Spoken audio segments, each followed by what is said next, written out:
ప్రధాన యాజకుడు మన బలహీనతల యందు మనతో సహానుభవము లేనివాడు కాడు గాని.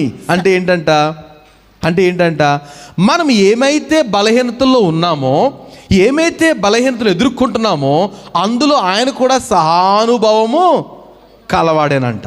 అంటే వాట్ వీఆర్ ఫేస్డ్, లేకపోతే వాట్ వీఆర్ ఫేసింగ్, మనం ఏమైతే ఎదుర్కొంటున్నామో, ఎలాంటి పరిస్థితులు కూడా వస్తున్నామో ఆయన కూడా అలాంటి పరిస్థితులు ఉండగా వచ్చినవాడే కనుక నీకేం తెలుసు ప్రభువా అంటానికి ఛాన్స్ లేదు. నాకెందుకు తెలియదు, ఆల్రెడీ నేను ఆ మార్గం గుండగా వచ్చినవాడిని. దేవునికి స్తోత్రం. సో మనం ఏదైతే అనుభవిస్తున్నామో, ఏ అడుగులైతే వెళ్తున్నామో ఆల్రెడీ ఆయన అడుగులు అందులో ముందే వెళ్ళిని. దేవునికి మహిమ కలుగును గాక. మనం వెళ్తున్న అడుగులు కంటే ముందు ఆయన అడుగుల్లో మనం వెళ్తున్నాం. He knows everything. ప్రతి విషయం ప్రభువుకు తెలుసు. మనం ఎదుర్కొంటున్న ప్రతి పరిస్థితి తెలుసు అండి. ఆమెన్ అంటే బాగుండేది మీరు కదండి. మనం ఎదుర్కొన్న ప్రతి పరిస్థితి ప్రభువు తెలుసు. ఎందుకనంటే ఆయన అన్నిటి గుండా వెళ్ళినాడంటే. ఇక్కడ చాలా వివరంగా ఉంది ఈ మాట కదండి. మన ప్రధాన యాజకుడు మన బలహీనత యందు మనతో సహానుభవము లేనివాడు కాడు గాని సమస్త విషయంలోనూ మన వలనే శోధించబడ్డట. దేవునికి స్తోత్రం. హల్లెలూయా. ఈరోజు మనం ఎదుర్కొంటున్న సమస్య ఏమైతే ఉందో సేమ్ మనకులాగే ఆయన శోధించబడ్డట. మీరు ధైర్యం తెచ్చుకోవచ్చు. అమ్మా, నేను ఇలాంటి పరిస్థితి ఎదుర్కొంటున్నాను, ఆయన కూడా ఎదుర్కొన్నాడా?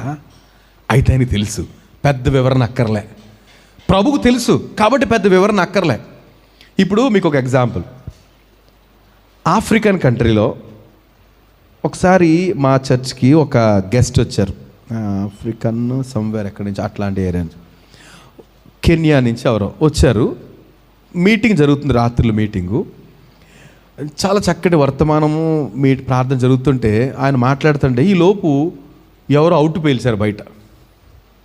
అవుట్లు అంటే మనకి అవుట్లు పేల్చడానికి టైము పాడు అక్కర్లే. బర్త్డే వచ్చిందంటే 12 గంటలకు కూడా పేల్చేస్తారు పనికి మాలిన వాళ్ళు. అందరు నిద్రపోతారంటే జ్ఞానం ఉండదు కదండి. సో అది మీ హోల్ నైట్ ప్రేయరు సుమారు 11-12 గంటలకి అవుట్లు పేలినాయి అనేసాడు ఆయన. కంగారు అయిపోయాడు ఆయన. మాకేమో సర్వసాధారణం, మనకు అలవాటే కదండి. ఎప్పుడైనా ఇంటి పక్కన ఏదైనా మోగిపోతాయి.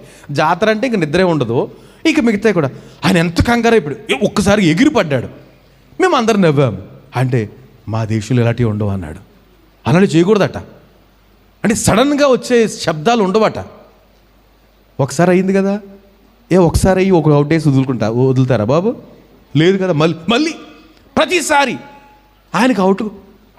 ఏంటిది ఇదంతానంటే ఇలాగ మాకు ఏదైనా సరే అవుట్లే, పోయినా పుట్టినా ఏదైనా అవుట్లే. అంటే అమ్మో ఇది మాకు తెలియదు.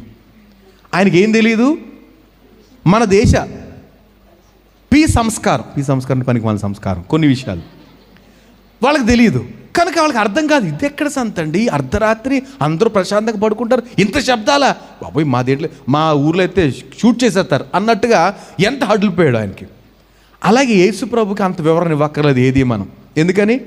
He knows everything. మన వలే అన్ని విషయాల్లో మనకంటే ముందుగా వెళ్ళినవాడు అన్నప్పుడు నేను వెళ్ళి పరిస్థితులు కూడా వెళ్ళాడా అయితేని అనుకోవచ్చు, తప్పలేదు. చూద్దాం. సమస్త విషయంలోనూ మన వల్లనే శోధింపబడినను ఆయన పాపం లేనివాడుగా. అదండి ఆయనకి మనకి వ్యత్యాసం ఏంటంటే, మనము చాలా పరిస్థితులు గుండా వెళ్తూ పలుసార్లు పాపంలో పడిపోయాం. కానీ ప్రభు మాత్రం పాపము లేనివాడుగా ఉన్నాడు. ఆయన అన్ని విషయాల్లో. బహుశా చాలాసార్లు ఆయనకి మందు ఆఫర్ చేసి ఉంటారు. మందు అంటే న్యూ వైన్ కాదు, మద్యపానం ఆఫర్ చేసి ఉండొచ్చు. చేయరేటి, ఎందుకు చేయరు? చేసి ఉండొచ్చు. Sorry, he denied. చాలా అమ్మాయిలు ఆయన్ని డిస్టర్బ్ చేస్తుంటారు. He denied. బైబిల్లో రాయబడిన ప్రకారము ఎక్కడ సమరయ స్త్రీ, యూదుడు నువ్వు వచ్చి నన్ను అడుగుతున్నావు అంటే కాదమ్మా, నేను ఇచ్చే నీళ్ళు తాగితే నువ్వు ఎప్పటికి తప్పికో, ఇచ్చే బాబు ఇంకెప్పుడు తాకుండా ఇంకెక్కడ రాకుండా నువ్వు దగ్గరికి మధ్యాహ్నం రావాల్సి వస్తుంది, ఇలా అందరూ చూసేస్తున్నారు, ఊరికి చెవులు కొరికేసుకుంటారు నా గురించి అనుకుంది ఆవిడ. ఏమంటే అన్ని పరిస్థితుల్లో ఆయన ఎదుర్కొన్నాడు, కానీ పాపం లేనివాడు కూడా. కనుక ఈరోజు మనం ఎదుర్కొంటున్న ప్రతి సమస్య అనగానే మీ హృదయాల్లో మీరు ఎదుర్కొంటున్న సమస్యలు గుర్తు రావాలి. గుర్తొస్తే దానికంటే ముందుగా ప్రయాణం చేసింది ఎవరట? అదే పరిస్థితులు ఉండగా ప్రభువే. ఆయన మనకంటే ముందుగా అలాంటి పరిస్థితులు ఉండి వెళ్ళాడు. కానీ ఆయన పాపం లేని వాడుగా ఉన్నాడు. వెళ్ళిన ఆయనకు తెలుసు ఎలాగా తప్పించుకోగలుగుతాము. కనుక ఆయన సలహా తీసుకుంటే ఉత్తమం. అలా కాకుండా ఏమండి అంటారు కదా, ఈ మాట అనొచ్చలేదు, తొలిత నక్కంట ఏదంటారు ఏంటమ్మది, 7 ఈతల నక్కకి ఎలా ఈ మాట తప్పు కాదు, అంటే సామెతలు బాగుంటుంది. అంటే ఫస్ట్ డెలివరీ అవుతున్న నక్క 7 సార్లు డెలివరీ అయిన ముసలి నక్కకి చెప్తుందంట, నువ్వు డెలివరీ అయ్యేటప్పుడు నొప్పులు తీసుకోవాలి, ఎందుకు భయపడిపోతావు అనేసి. అర్థమైందా? రైట్? అర్థమైందండి?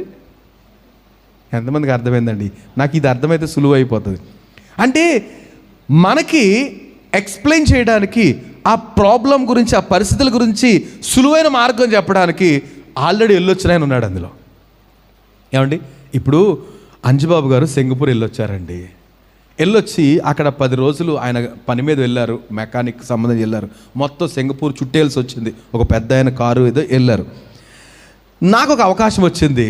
నేను వెళ్తూ, అంజుబాబు గారు సింగపూర్ నేను వెళ్ళాలి, భయంగా ఉందండి, నేను వస్తాను పదండి. ఆయన వస్తారంటే నా పరిస్థితి ఎలా ఉంటుంది?